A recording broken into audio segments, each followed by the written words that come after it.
Et donc, si le sang s'arrête de circuler, vous êtes mort. Si le sang s'arrête de circuler à un endroit précis, la partie meurt et se gangrène. Ça pourrit.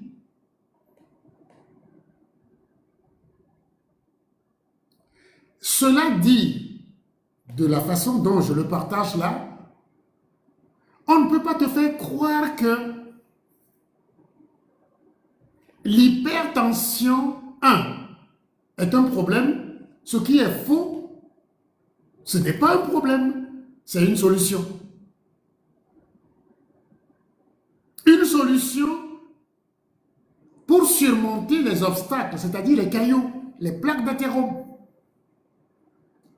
C'est une solution de survie.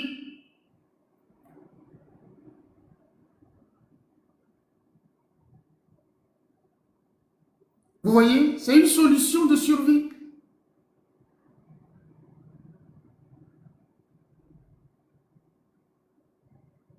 Et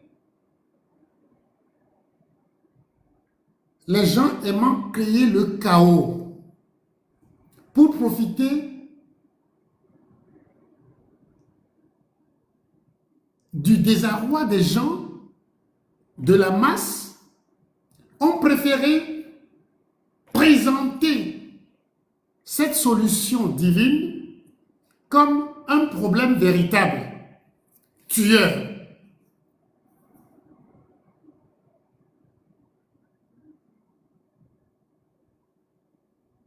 Au point où on dit aux gens,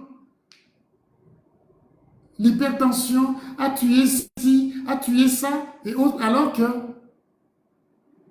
je le dis, je le répète tout le temps, hein, ce n'est même pas un problème, ce n'est pas de l'hypertension qu'il faut s'inquiéter.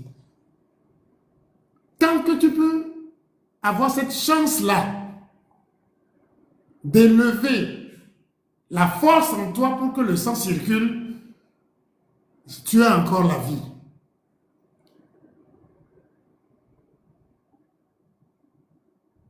Et si c'est consciemment qu'on élève cette force, qu'on augmente cette force, on dirait que c'est nous qui le faisons. Mais quand je fais du sport, je le fais sans savoir. Celui qui ne peut pas faire le sport, il est battu. C'est la même chose, hein? Quand on veut courir, lorsque je peux faire plus d'efforts, je survis. Celui qui ne peut pas faire autant d'efforts que moi, je le bats. Il reste là. Devant un danger, c'est pareil. Et pourtant, voyant cette force de sauvetage, ce réanimateur d'urgence, on a préféré le dévoyer pour le présenter comme le tueur.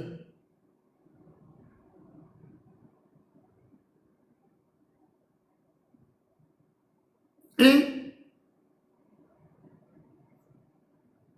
par les médias, les facultés de médecine, les journaux, et que sais-je, les écoles, on a fini par faire croire au monde entier que ce joyau en nous est tueur, c'est le méchant, c'est le diable. Et tout le monde croit. Et quand tu crois à ça, on te vend maintenant ce qui va te tuer et tu crois que c'est ça qui te sauve. Vous voyez, le monde est à l'envers. Le monde est totalement à l'envers. Autre chose, dans les exemples que j'ai donnés, celui qui n'a pas la capacité d'augmenter ses dépenses pour aller d'un point A à un point B, il ne peut pas voyager. Donc il reste sur place. Rester sur place, c'est devenir immobile. En santé, c'est mourir.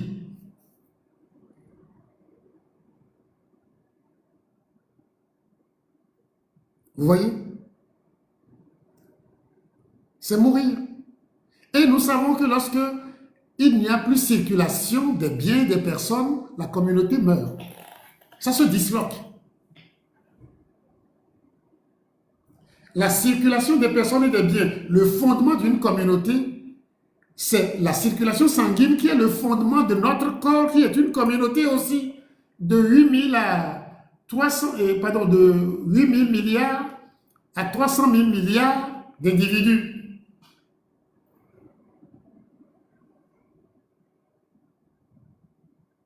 Vous voyez?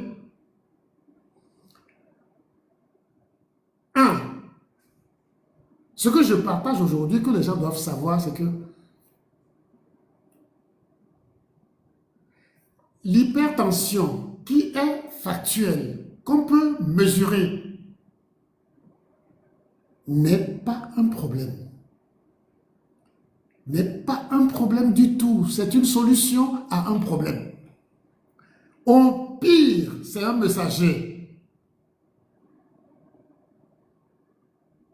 Et donc, on ne doit pas s'en occuper, on ne peut que l'aider à nous aider.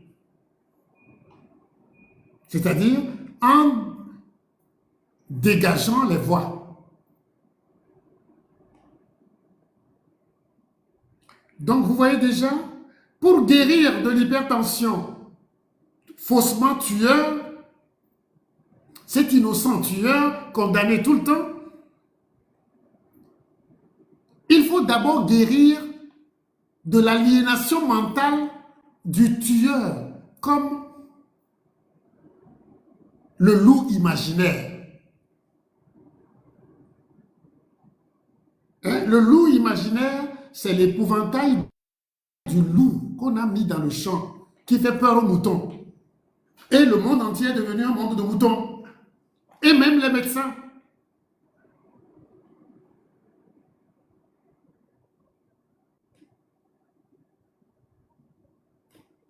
Vous voyez que cela dit comme ça, ce n'est même pas un problème. Pour qu'on cherche à guérir de ça. On ne guérit que d'un problème. On ne peut que résoudre un problème. Mais ce n'est même pas un problème. C'est une solution de survie. Sans la toxémie gravidique, l'enfant que porte la maman serait depuis longtemps mort. Sans l'hypertension, celui qui a des caillots mourrait rapidement.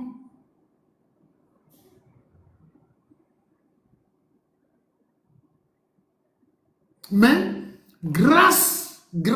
je dis bien, grâce à l'hypertension, ils survivent pour prendre conscience qu'il y a un problème. Malheureusement, quand ils vont voir le médecin, c'est comme le juge qui est habitué à condamner l'innocent. Et il laisse le criminel continuer son chemin, c'est-à-dire la coagulation. C'est pour ça que je dis, dans la technique du loup imaginaire, le médecin lui-même, jouant le berger et considérant ses semblables comme des moutons, brandit l'épouvantail d'hypertension artérielle, aidé par toute la nomenclature de l'OMS et les facultés de médecine, parce que c'est eux qui financent les facultés de médecine. Lui faut croire que l'épouvantail là, c'est le vrai loup. Et vous allez voir le cardiologue, le professeur de cardiologie lui-même, qui meurt emporté par le vrai loup qui est le caillot. Le loup imaginaire, c'est l'épouvantail. Le vrai loup, c'est le caillot. Malheureusement, tellement habitué à croire que l'épouvantail du loup est le loup, quand le vrai loup, il regarde le faux loup et le vrai loup passe par derrière, il le mord, il le tue. Voilà d'ailleurs pourquoi le médecin, le cardiologue lui-même meurt du cœur. Aberrant, non?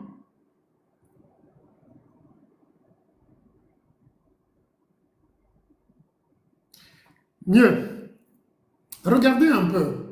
Pour terroriser les gens, il est vrai que quand tu vois les gens qui font AVC, qui font arrêt cardiaque, qui font insuffisance rénale, ils ont toujours, pour la plupart, une hypertension artérielle. Et du coup, on dit aux gens, avec une logique farfelue, que c'est l'hypertension qui a créé l'AVC, l'arrêt cardiaque, l'insuffisance rénale. Alors que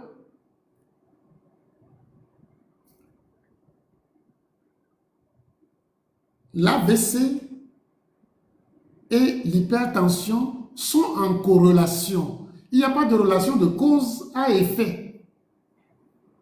Ils sont en corrélation, c'est-à-dire c'est à cause des caillots que l'AVC survient et c'est à cause des caillots que l'hypertension aussi est là. Donc tant qu'il y a caillots, vous pouvez voir les deux cohabiter.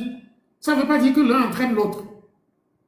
Mais le médecin qui répète à foison, même à des gens hautement logiques, qui se laissent emberlificoter et croire que effectivement c'est l'hypertension qui fait ça, alors que c'est des physiciens, des mathématiciens qui aussi ont renoncé à réfléchir par eux-mêmes, lobotomisés comme je le dis souvent.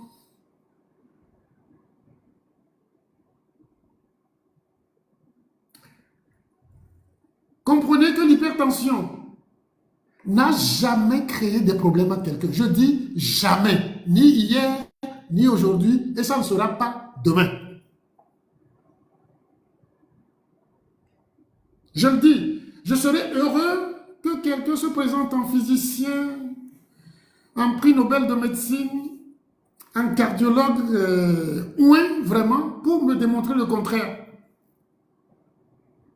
Et vous allez voir que la plupart du temps, les parents qui sont morts supposément d'hypertension, entre-temps, on va te dire que oui, la tension est normalisée, la tension est normale, maintenant tout baisse normalement. Et puis quelques temps après, on te dit qu'il est mort.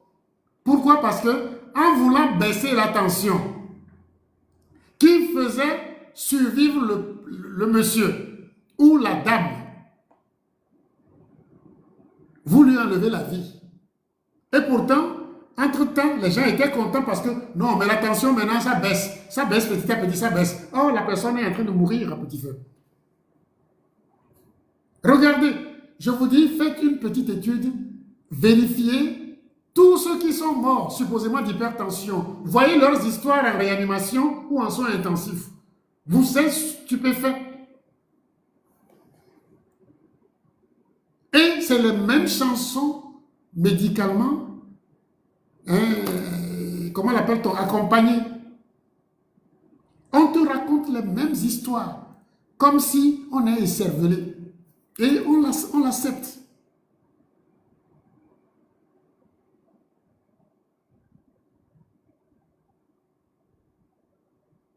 Les caillots contre lesquels lutte l'organisme pour la survie sont responsables de l'hypertension. Ces caillots, en bloquant le passage du sang au niveau du cerveau, entraînent ce qu'on appelle un AVC. Au niveau du cœur, un infarctus, qui est la même chose exactement.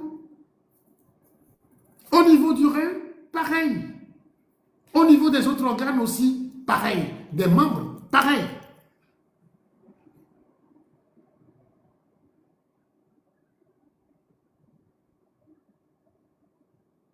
On est au 21e siècle. On a déjà passé un quart de siècle du 21e siècle. Et on continue à enseigner ces âneries-là. Je veux dire des braiements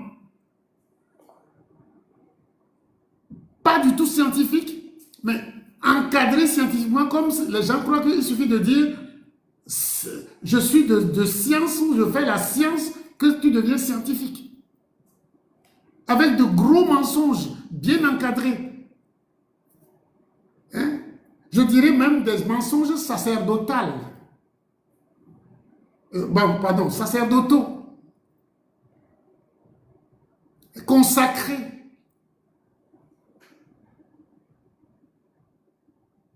Qui font croire aux gens que l'hypertension tue. La totale, c'est que normalement, quelque chose qui tue quelqu'un, on le voit sur le mort. C'est une curiosité. Hein? Quelque chose qui tue quelqu'un, on le voit sur le mort.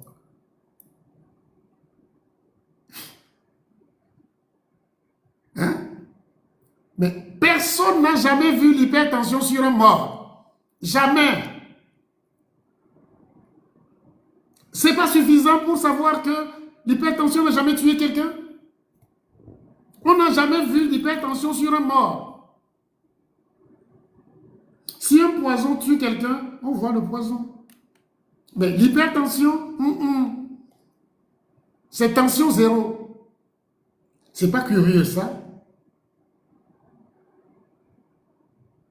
Et on continue à se dire cardiologue. En répétant, c'est vraiment. Je ne vais pas faire offense aux ânes. Parce que vous savez, les ânes, quand ils veulent vous mordre, c'est pas facile. Hein? Même le lion en sait quelque chose. Et ces gens-là, c'est ce qu'ils font. Pourquoi j'ai fait ce partage? C'est pour vous rappeler que si vous ne vous désaliénez pas mentalement de l'esclavage terrorisant utilisé par la nomenclature médicale pour que vous soyez exposés à prendre des poisons sucrés, supposément sauveurs, sans savoir que ces poisons vous tuent.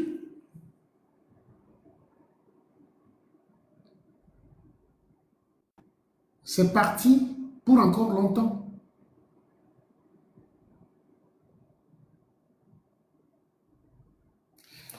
C'est pour ça que vous devez prendre conscience et commencer par enseigner à vos enfants et partager partout que l'hypertension n'a jamais tué. N'oubliez pas, hein, pourquoi je m'entête en tant que médecin avec toutes les tribulations que je vis. J'ai une conviction comme Chamfort. Quiconque a détruit un préjugé, un seul préjugé, est un bienfaiteur de l'humanité. Je reprends. Quiconque a détruit un préjugé, un seul préjugé, est un bienfaiteur de l'humanité. C'est Chamfort qui l'a dit. Mais si je m'acharne sur l'hypertension, c'est que tout ce qu'on a raconté, tout ce qu'on enseigne sur l'hypertension n'est que mensonge. Vous avez vu mes travaux, mes recherches, pour comprendre même comment on peut remarquer l'hypertension chez les gens. Je l'ai fait. Je ne le faisais pas pour renier l'hypertension, mais pour m'assurer que ce qu'on fait pouvait avoir une autre solution. Et Dieu m'a aidé à voir qu'en fait, on nous mentait, il n'y avait pas de problème avec l'hypertension. Ce n'est pas l'hypertension le problème.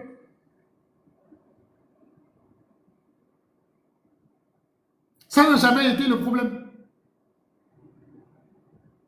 Mais j'ai compris après qu'on me menaçait que ça fait plus de 2 milliards de dollars par jour.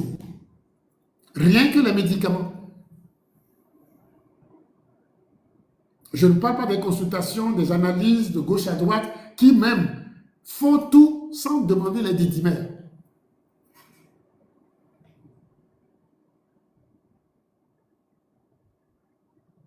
Ils font tout sans demander les dédimères. Chez la femme enceinte, avec tout ce qu'on fait contre l'hypertension, abdomen par ici, plein de bêtises, alors qu'il suffirait d'un anticoagulant. Tout simplement.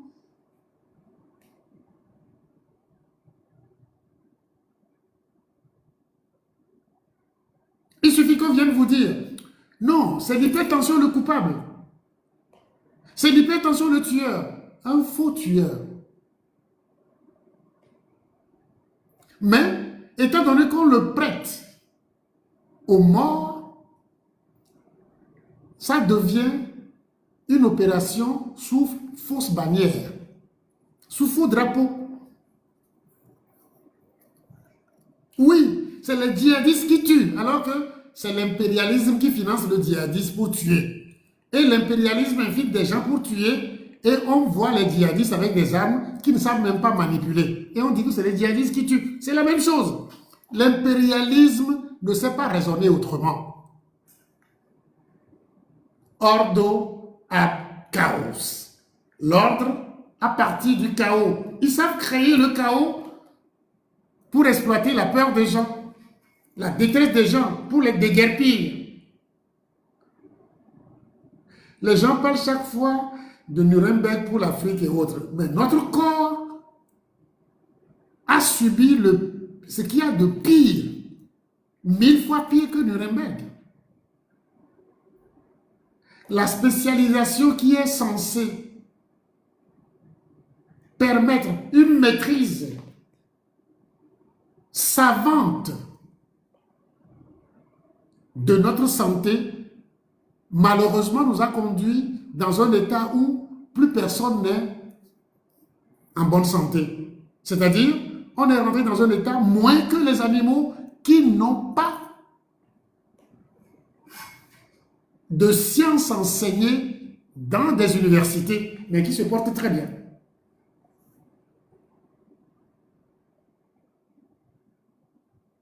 Pourquoi je fais ça?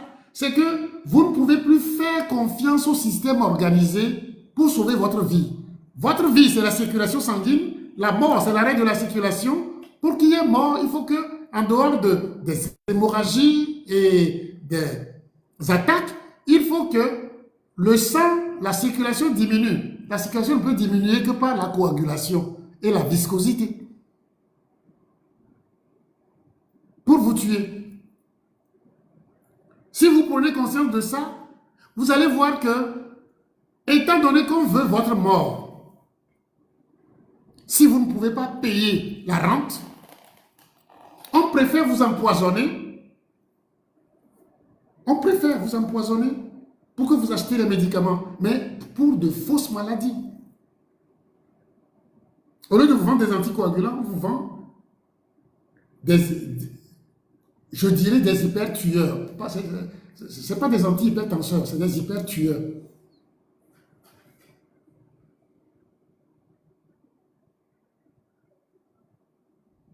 Remarquez, il y a une route. L'impérialisme finance le coupeur de route.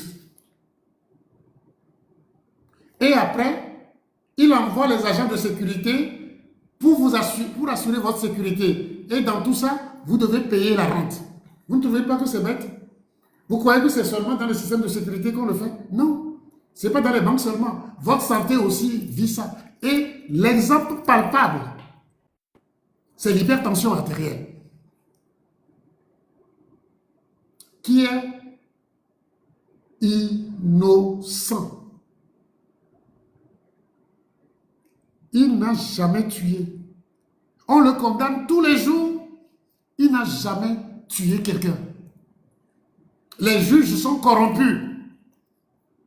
Le renseignement est falsifié.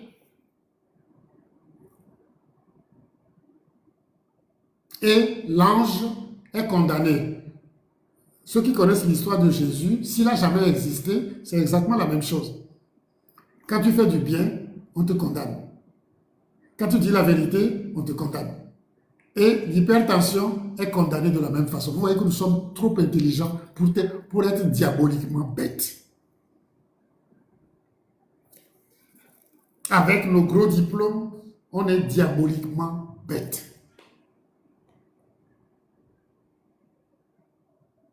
Ce que je vous dis là sur l'hypertension, on a besoin d'aller à l'école pour comprendre ça. Tu veux ouvrir une porte, la porte est difficile. Qu'est-ce qu'on fait naturellement? On force la porte pour passer, parce qu'on doit passer. C'est une nécessité pour nous de passer. La force pour ouvrir la porte, est-ce une solution ou un problème?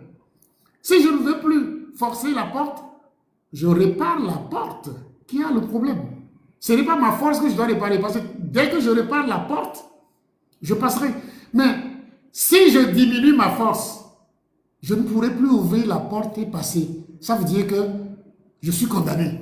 Et c'est ce qu'on fait tout le temps. Avec nos soi-disant scientifiques, savoir, cardiologues, quoi, je ne sais pas. Voilà ce qu'on fait.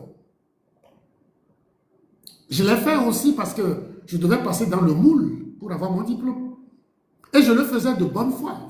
Je n'avais pas l'intention de critiquer quoi que ce soit. Non. C'est le résultat qui ne se suivait pas.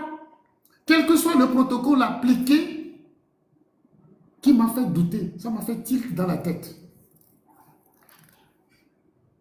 Et mes questionnements ont été le chemin de croix que la nature m'a imposé. Du moins, que mes confrères m'ont imposé. Parce que je suis devenu trublion, quelqu'un qui sort du sérail et il faut la battre. Alors que regardez ce que je vous dis là, que vous comprenez si aisément. Entre moi et eux, qui sont les bêtes?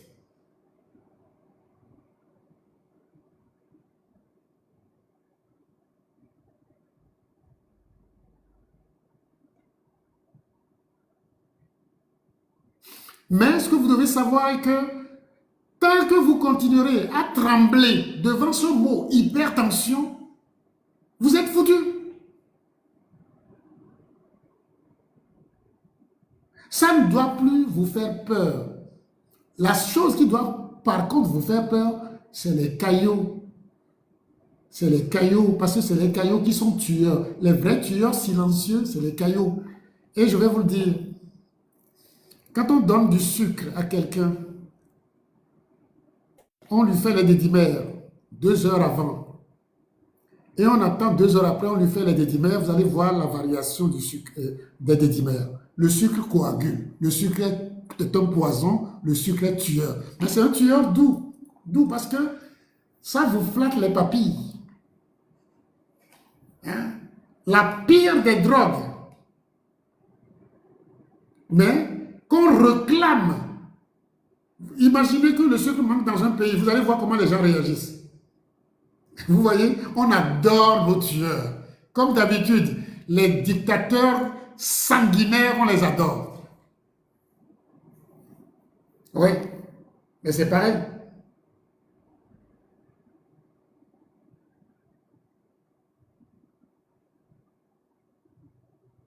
Moi, je ne veux être que quelqu'un qui aurait détruit un préjugé, un grave préjugé. Et Dieu sait que ce n'est pas un seul. C'est plusieurs préjugés que je me bats à détruire parce que c'est tout le fondement qui fait que les animaux, sans personne, sans l'aide de personne, sont en bonne santé dans la brousse. Et nous, comme des humains supposément plus intelligents, on ne peut plus être en bonne santé.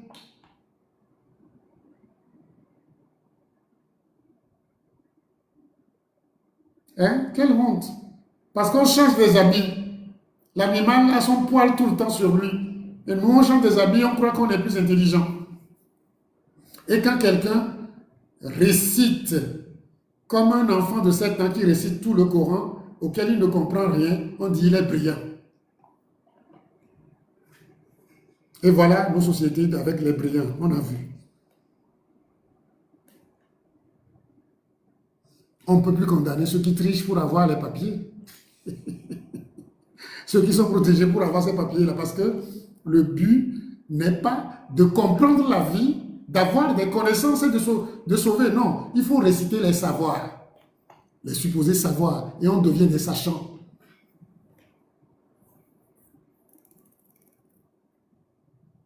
Bref, pour vous qui êtes connectés ce soir dans ce partage, que plus personne ne vous dit que l'hypertension est un problème de santé, que l'hypertension crée des AVC, des arrêts cardiaques, des insuffisances rénales ou autres, que l'hypertension tue.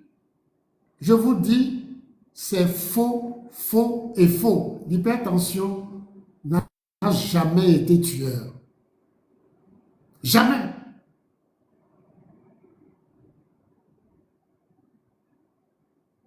c'est l'effort de survie ou l'effort vital ou la force vitale en vous pour vous permettre, vaille que vaille, de survivre. Et c'est pour ça, moi et mon équipe, on l'a baptisé EPV.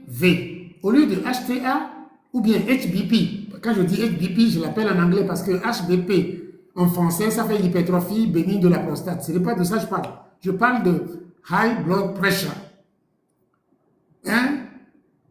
Au lieu de dire ça, qui a dans l'inconscient, dans nos inconscients, la terreur, on l'a rebaptisé EPV, effort préservatif vital. Pour vous donner une image, la tension normale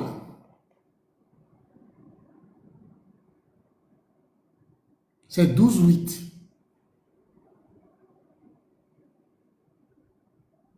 Pour une vie, la tension normale, c'est 12,8.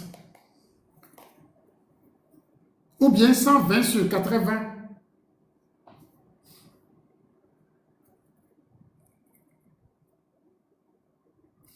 Quand vous avez 15, 10 par exemple, on devait le noter plutôt plus 5, non, 15, 10, plus 3, barre, plus 2. C'est-à-dire, c'est l'effort que votre cœur est capable de faire dans une situation de difficulté pour que le sang continue à circuler. C'est ce qui est positif qu'il peut faire. Par contre, imaginez que vous ayez une tension de 10, 6. Par exemple, ça veut dire qu'on doit le noter moins 2, barre, moins 2. Vous êtes plus exposé devant des efforts à tomber parce que vous ne pouvez pas faire plus. Et là, c'est l'insuffisance. C'est ce qui peut amener vers la mort. Vous voyez, il faut raisonner à l'envers des idées reçues. Et c'est pour ça d'ailleurs, les femmes, on préfère qu'avant la grossesse, qu'elles aient une tension de 10, 6 environ, et qu'avec la grossesse, la tension remonte à 12 ou 13, 7, 8, et vous voyez, elle le supporte tranquillement. Vous voyez un peu? Parce qu'il y aura les cailloux, et malgré les cailloux, la vie sera tranquille. On a fait déjà ces travaux, mais ici, ce n'est pas de science. Les animaux n'ont pas besoin de formalisme scientifique pour pouvoir vivre. Je dois vous partager que ce que vous pouvez comprendre, et ce que vous pouvez comprendre, c'est que c'est quand la tension baisse qu'il y a danger. Ce n'est pas quand ça monte. Le seul danger, quand ça monte, c'est que il y a trop d'obstacles et il faut les diminuer, donc anticoagulants. Alors que quand ça baisse, la plupart du temps, c'est que le cœur est incapable d'effort ou que les vaisseaux sont incapables d'effort. Là, moindre pépin, la mort à côté. Vous voyez? Si vous avez compris ce petit partage, surtout pour ne plus avoir peur de l'hypertension et dire merde à qui vous dira il faut prendre des produits, ta tension fait ceci. S'il vous le dit sans vous mettre sous un anticoagulant, fuyez-le comme la mort même devant vous. Parce qu'il n'est pas pire que l'inculte soldat qui a des armes pour te protéger, qui te tire dessus. Je donne une image claire. L'arme, c'est pour te protéger. Mais te protéger, ce n'est pas l'arme. L'arme peut être utilisée n'importe comment. C'est la loi, la connaissance de la vie, le respect de la vie, la peur de Dieu qui fera qu'il ne va pas prendre cette arme-là et te tirer dessus. Mais quand tu vas chez quelqu'un pour te sauver et il te tue de bonne foi, avec un sourire à la pluie, ce docteur-là, il est bon, hein? Il m'aide beaucoup. C'est lui qui m'a sauvé de mon hypertension. poids, comme on le dit. Vous voyez? Tu remercies ton tueur.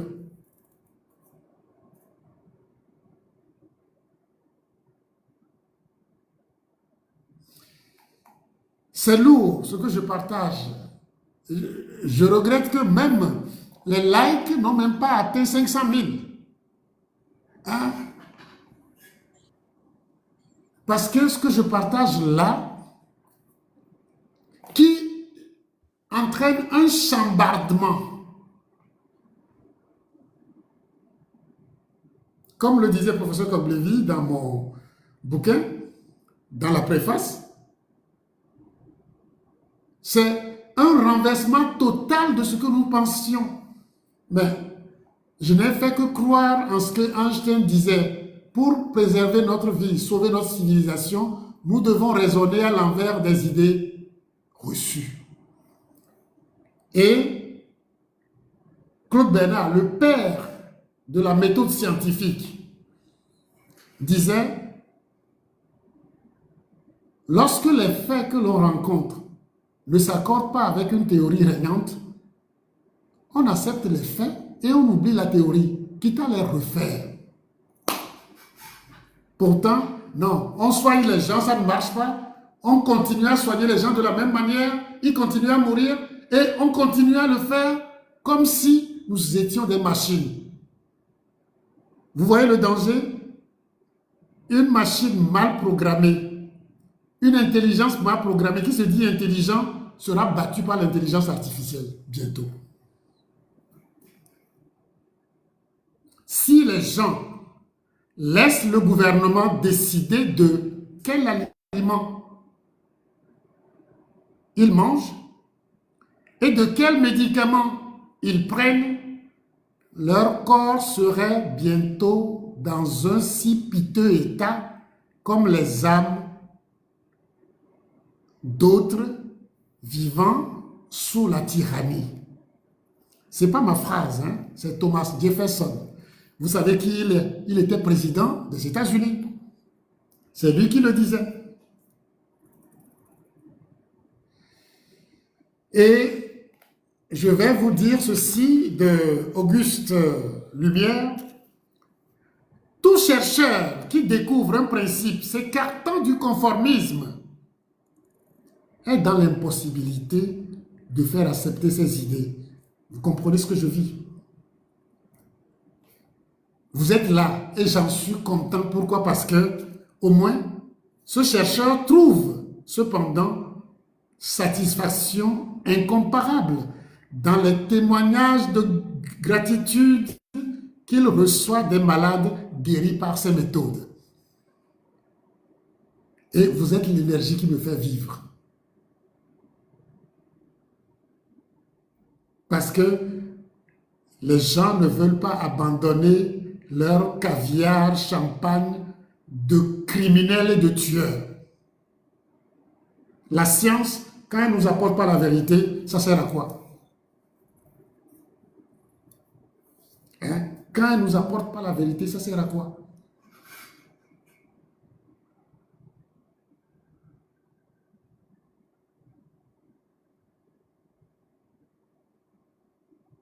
Quand je vous ai dit dans un partage que on ne peut pas dire à quelqu'un de réfléchir.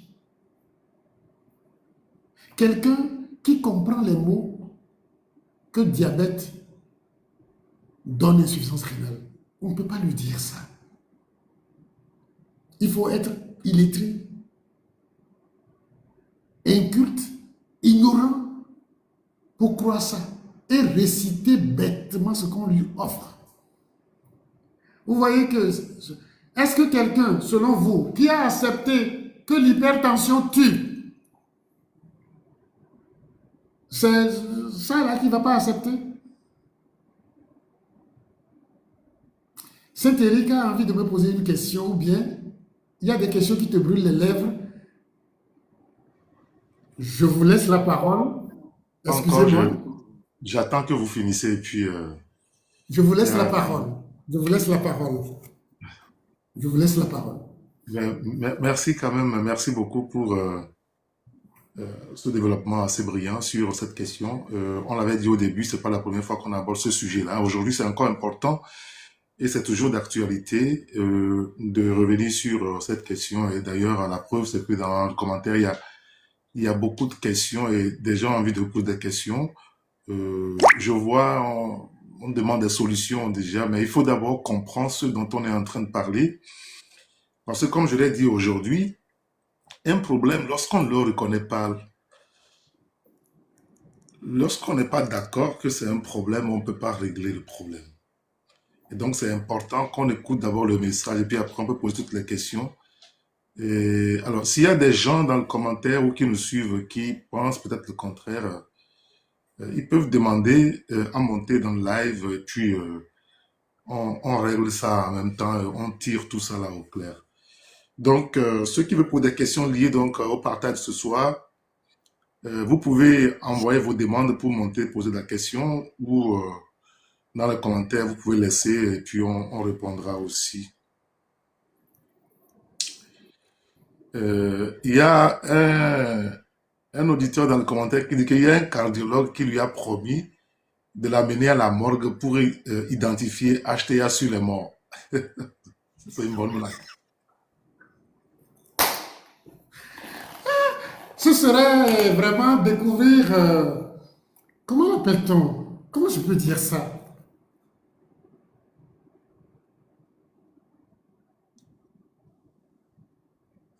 Le mot va me venir. C'est-à-dire,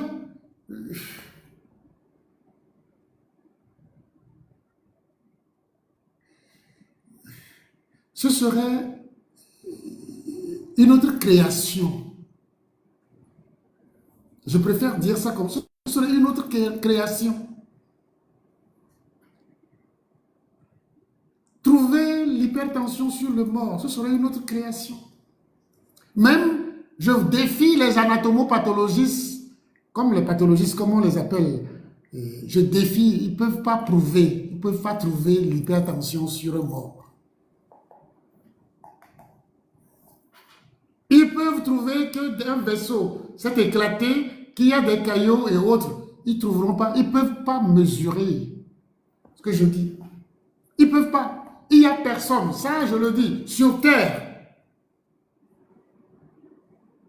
Peut-être que dans l'air et dans les cieux, il y en a, mais sur Terre, il n'y a personne. Je ne suis pas intelligent du tout. Mais il n'y a pas d'hypertension, il n'y en aura pas sur le mort. Alors, on va prendre une première auditrice. Madame Amélie.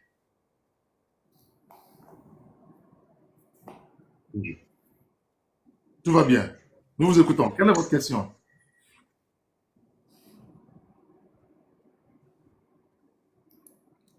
Vous l'avez fait monter, je ne la vois pas là. Oui, elle n'a pas mis sa photo, sa caméra. Est-ce que...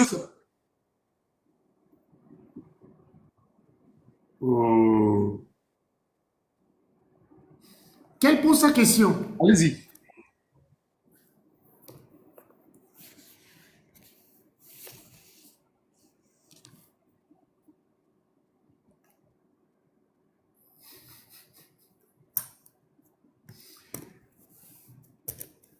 Peut-être qu'elle va nous donner les chiffres de la tension d'un mort qu'elle a déjà vu. Hein. Je ne sais pas. Je suis taquin hein, par droit. Bon, passons.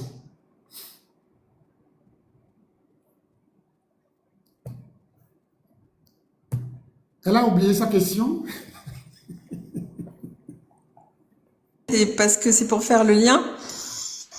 Et un jour dans un live, parce que c'est pas la première fois que je vous écoute en live, parce que je trouve ça très intéressant. Dans un live, un jour, vous avez dit qu'il fallait manger donc des fruits et des légumes crus pour apporter l'oxygène, mais pas de fruits le matin. Il fallait pas manger de fruits le matin. Est-ce pour quelle raison, s'il vous plaît? Peut-être que le partage que je faisais parlait de quelque chose de précis. Le matin, on peut en manger. Mais vous savez que le cycle du tryptophane qui conduit à la sérotonine, la dopamine et à la mélatonine le soir, c'est-à-dire la joie de vivre et autres, si vous ne faites pas une pause de 20 heures à midi ou 13 heures sans ingurgiter du sucre, ce cycle-là est souvent bouleversé. C'est pour ça que j'ai demandé dans ce partage, je ne sais plus dans quel, je sais que je l'ai dit, c'est pour ça que j'ai dit, il faut éviter de manger tout ce qui est sucre, rapide et autres, avant 12-13 heures. D'accord.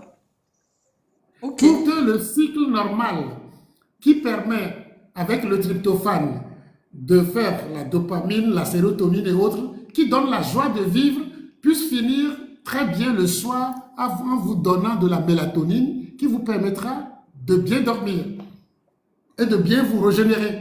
Voilà en gros ce que je partageais. C'est pour ça que j'ai dit, pour les enfants, ce n'est pas nécessaire parce qu'eux, ils sont en croissance, mais après l'enfance, il vaut mieux, autant que faire se peut, éviter tout ce qui est sucre le matin. Ok. Voilà. Je vous remercie. Merci bien. Merci beaucoup, madame.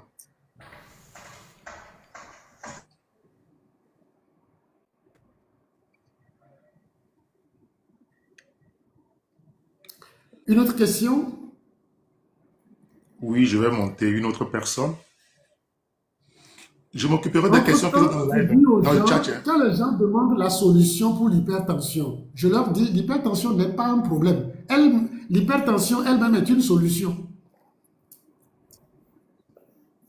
C'est l'effort que vous pouvez faire, ou bien votre corps peut faire, pour vous permettre de survivre en attendant de dissoudre les caillots.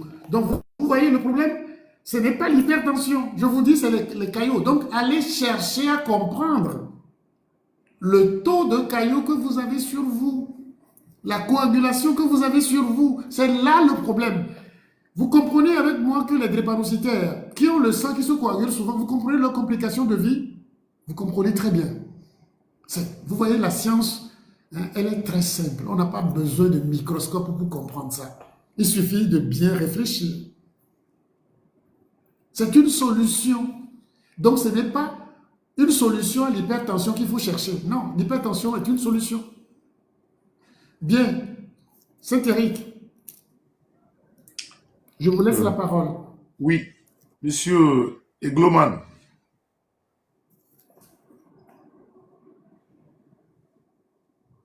Bonsoir. Est-ce que vous pouvez activer votre caméra, s'il vous plaît?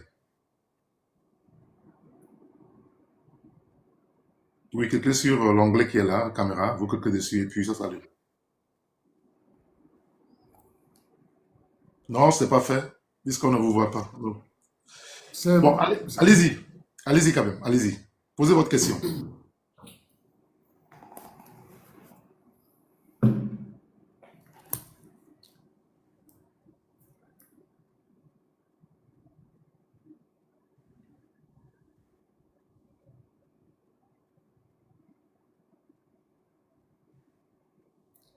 Bien, la personne a des difficultés, mais je lis devant moi une question qui est là. On peut se guérir d'une thrombose avec anticoagulant, bien sûr. Quand tu mets le mot thrombose là, tu ne vois pas que c'est le contraire de anticoagulant, anticoagulation. Thrombose, c'est coagulation. Thrombose veut dire coagulation, en fait. Thrombus, thrombose, coagulation. Anticoagulant. C'est clair, c'est cette question. Si vous comprenez les deux mots, vous avez tout compris. C'est parce que... Oui? Non, finissez rapidement, s'il vous plaît. C'est parce que vous ne comprenez, il ne comprend pas le mot thrombose qu'il dit, peut-on guérir thrombose? L'un détruit l'autre, l'un anéantit l'autre, c'est ça? Anticoagulant et coagulation. Thrombose, oui, médicament anti-thrombose, c'est ce que ça veut dire. Alors, hein? On dit dans ce cas anti-agrégant plaquettaire, parce que thrombose veut dire, thrombus veut dire plaquette et autres, mais comprenez ça que c'est des gros mots, juste pour flouer les gens dans la compréhension, mais thrombose veut dire caillou. coagulation. Donc, anticoagulant, c'est qui détruit la coagulation, c'est tout. Voilà. D'accord. Alors, cher ami, votre question directement, s'il vous plaît. On va aller directement.